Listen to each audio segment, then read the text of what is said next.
Hi, Russ here. Hey, welcome back to the shop. Today I want to have another OTB Thinker moment. And what I want to talk about is this. But I have to actually tell you a quick story about it.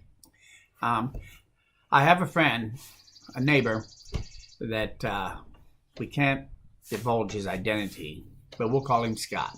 Yes, the same guy that used to make fun of my leaf blower. Anyway, he has this little habit he does. He works in construction, so he gets stuff off of the web, off of his job sites all the time, some weird stuff. And he's always bringing something by that's strange. For example, in the last few months, a few months ago, he bought this to me. And what this is some kind of polymer glass. And it's used, I think it was used in a bank teller window. It's 1.25 inches thick. This one is 3 inches wide and 36 inches long. And he brought it by and says, here, see what you can do with that. It's a clear piece of plastic, so I haven't figured out what to do with it yet, but I've been thinking about it ever since he gave it to me. And this is what he does all the time. So what he did was he brought me a bunch of these. I think there's like 7 or 8 of them here. And they're just little flat tiles. Very flat and very heavy. And so he brought these by and he says, hey, do something with them. So I made this. It's just a 3-sided box. And I put dados in and put 1/4 inch hardboard for little shelves to store these tiles in there. And then what I did was each of these tiles, I actually put a different grit of sandpaper on them. And so now I can just set these on my box, or I can set it directly on my table. I can tie it down, put it on a stop so that it holds still, and I can sand something perfectly flat.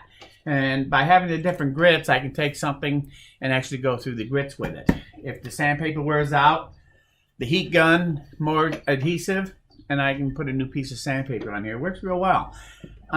By using the spray adhesive, the only thing I found that was a problem was after a while, the edge started curling up.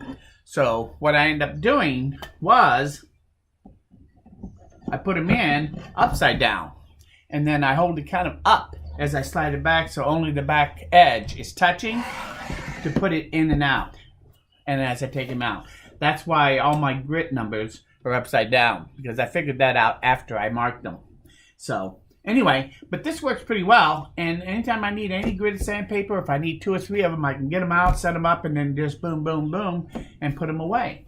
So this has actually turned out to be a very handy little device to have with all these different grits of sandpaper, nice and flat. I use it for sanding small parts all the time, and I use it to quickly hone out my edges of my chisels and things. So I left this one that I didn't do anything with, because I think what I'd like to do when I find the right piece of leather, I'm going to take this one and turn it into a straw.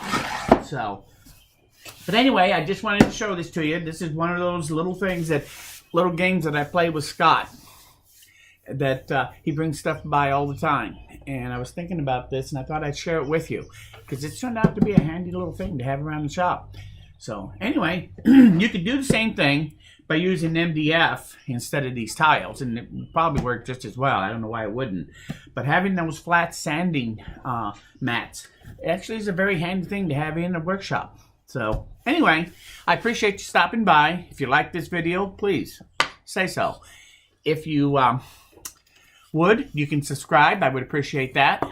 And share it with somebody else that might think it's might like to see it and make use of it. So thanks for stopping by, and I hope I'll see you again soon. You have a terrific day. Bye.